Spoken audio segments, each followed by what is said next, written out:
On the evening of Sunday, August 15, 1971, President Richard Nixon interrupted the most popular program on American television, Bonanza, to make an announcement. Most viewers assumed it was about the Vietnam War. It was not.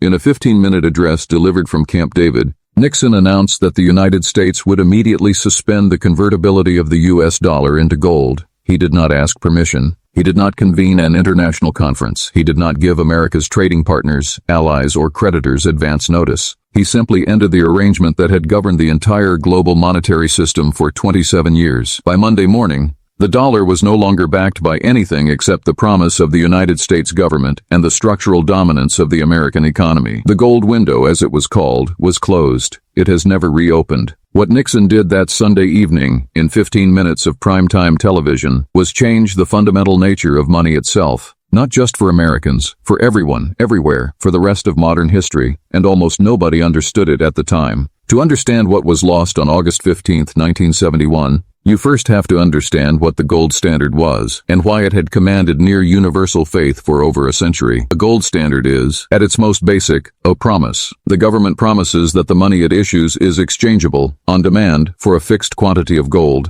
A British pound in 1880 could be taken to the Bank of England and converted into a precise weight of gold. An American dollar in 1950 could be presented to the U.S. Treasury for $35 worth of gold per ounce. This promise did something that no political institution could do by itself. It bound monetary policy to physical reality. A government that wanted to spend more than it collected in taxes had limited options under a gold standard. It could raise taxes, politically painful. It could borrow, limited by what creditors were willing to lend. What it could not easily do was simply print money, because printing money without equivalent gold backing would trigger a run on the gold reserves. The gold standard was, therefore, a constitutional constraint on government spending, disguised as a monetary policy. It was also deeply imperfect. It forced countries to deflate their economies in order to defend their gold reserves during downturns, turning recessions into depressions. It transferred economic pain from creditor nations to debtor nations with mechanical cruelty. The Great Depression was, in significant part, a consequence of countries trying to maintain gold parities in a world that could no longer afford them.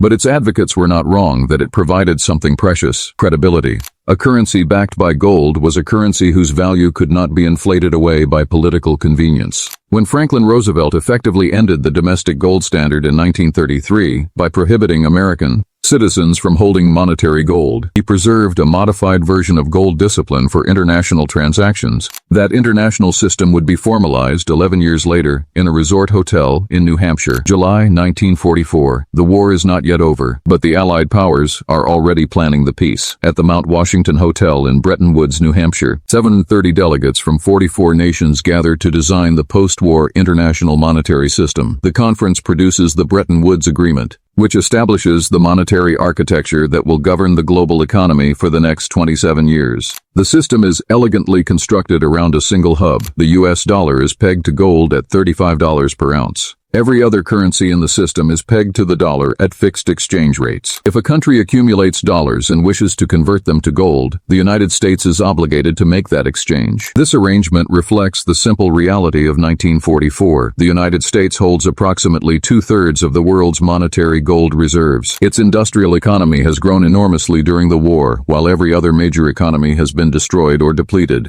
Bretton Woods also creates the International Monetary Fund and the World Bank, institutions that still shape global finance today as administrative pillars of the new order. For the first 15 years, the system works magnificently. Western Europe and Japan, rebuilding under the Marshall Plan and American economic support, grow at extraordinary rates. But the system contains a structural flaw that its architects either did not see or chose not to acknowledge. It is called the Triffin dilemma, and it will eventually destroy everything they built. Robert Triffin was a Belgian-American economist who in 1960 identified a contradiction at the heart of the Bretton Woods system so fundamental that it amounted to a death sentence. For the Bretton Woods system to function, the world needed dollars. Countries needed dollar reserves to conduct international trade and to maintain their currency pegs. The only way to supply the world with dollars was for the United States to run balance of payments deficits, spending and investing more abroad than it earned. But here was the trap. If the United States ran persistent deficits, the supply of dollars in foreign hands would grow. Eventually, the supply of dollars abroad would exceed the value of the gold backing them at $35 per ounce. When that happened,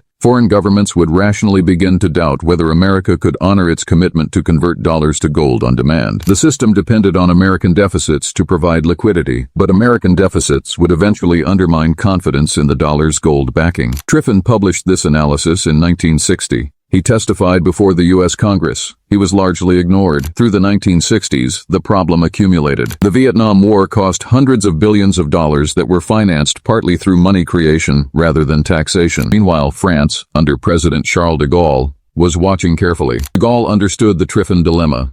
More importantly, he understood the extraordinary privilege it conferred on the United States, the ability to run deficits and pay for them in its own currency, which the world was obligated to accept. Through the late 1960s, France systematically converted its dollar reserves into gold, drawing down the U.S. gold supply. By 1971, the United States held gold reserves of approximately $10 billion against dollar liabilities abroad of more than $60 billion.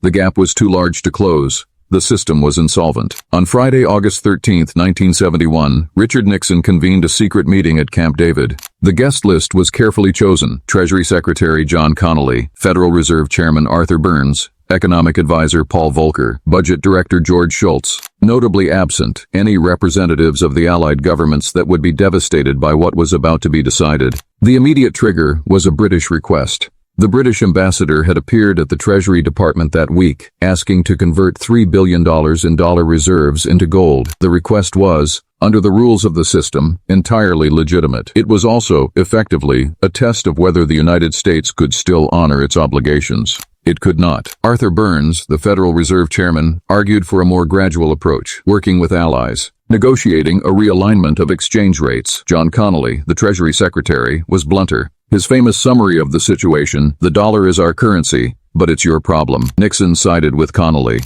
The decision was made to close the gold window, impose a temporary 10% surcharge on all imports, and institute a 90-day freeze on wages and prices, and it was made over a weekend by a handful of men, in complete secrecy, with zero international consultation. At 9 p.m. on Sunday, August 15th, Nixon appeared on American television. His tone was calm, even upbeat. He was selling the decision as a triumph of American economic strength, not an admission of crisis. He did not use the words gold standard. He did not say default. He spoke instead of a temporary suspension of dollar-gold convertibility. The word temporary would prove, in retrospect, to be the most consequential piece of diplomatic language in 20th century economic history. The American public received the speech with general approval. Nixon's approval ratings rose. The stock market opened higher on Monday. In Paris, the finance ministry received the news with fury. In Tokyo, the Bank of Japan spent billions of dollars in a single day trying to maintain the yen-dollar peg before giving up. The word used repeatedly in European diplomatic cables of that week was betrayal. America had simply decided, unilaterally, that the rules no longer applied to it. Before that Sunday, every major currency in the world was anchored to a fixed exchange rate backed, ultimately, by gold. After that Sunday, the anchor was gone. The world moved to floating exchange rates, not by design, not by international agreement, but because the Bretton Woods system simply ceased to function after the gold window closed. On the positive side, floating exchange rates gave governments flexibility to respond to economic shocks. But the removal of the gold constraint also opened a door that has never been closed. Without the discipline of gold convertibility, governments could finance deficits through money creation to an extent previously impossible. Global debt, government, corporate, and household, has grown continuously since 1971 at rates that consistently outpace economic output. The 1970s brought oil shocks and stagflation. The 1980s brought the Latin American debt crisis. The 1990s brought the Asian financial crisis. The 2000s brought the housing bubble and the greatest financial collapse since the Depression. There is also the matter of the dollar's continued dominance. Nixon's decision did not end dollar hegemony, it transformed it. Henry Kissinger's negotiations with Saudi Arabia in 1973 and 1974 established the petrodollar system, an arrangement by which global oil sales would be priced and settled in U.S. dollars. The dollar went from being backed by gold to being backed by oil and American military power. The exorbitant privilege that de Gaulle had complained about did not end. It was simply re-engineered on a different foundation. Nixon's Sunday broadcast raised a question that monetary economists had been debating for centuries,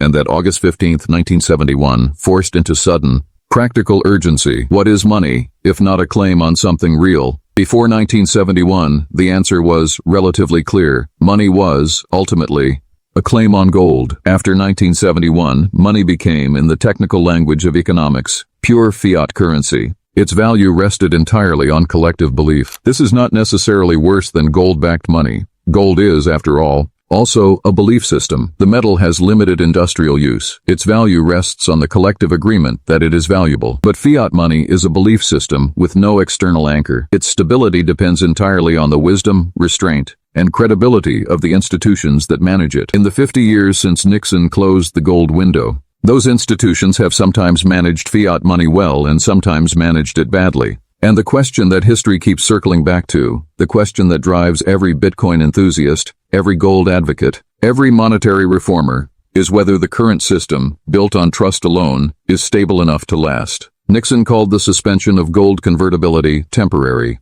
That word appeared in official U.S. government communications for years afterward. It still has not been corrected. There has been no restoration of the gold window, no international conference to design a successor to Bretton Woods, no serious political movement in any major economy to return to gold convertibility. The temporary suspension has now lasted longer than the entire Bretton Woods system it suspended. What Nixon did on August 15, 1971, was not a policy adjustment. It was not an emergency measure. It was a fundamental, permanent transformation of the nature of money itself. A transformation so significant that we are still working out its consequences half a century later. We live in the world that Sunday night created. Every dollar in your wallet, every mortgage on your house, every government bond, every central bank balance sheet, every exchange rate on every trading screen, all of it rests on a foundation, laid in a 15-minute television address that most people have never watched. Nixon closed the gold window. The world that stood behind that window has never quite come back into focus.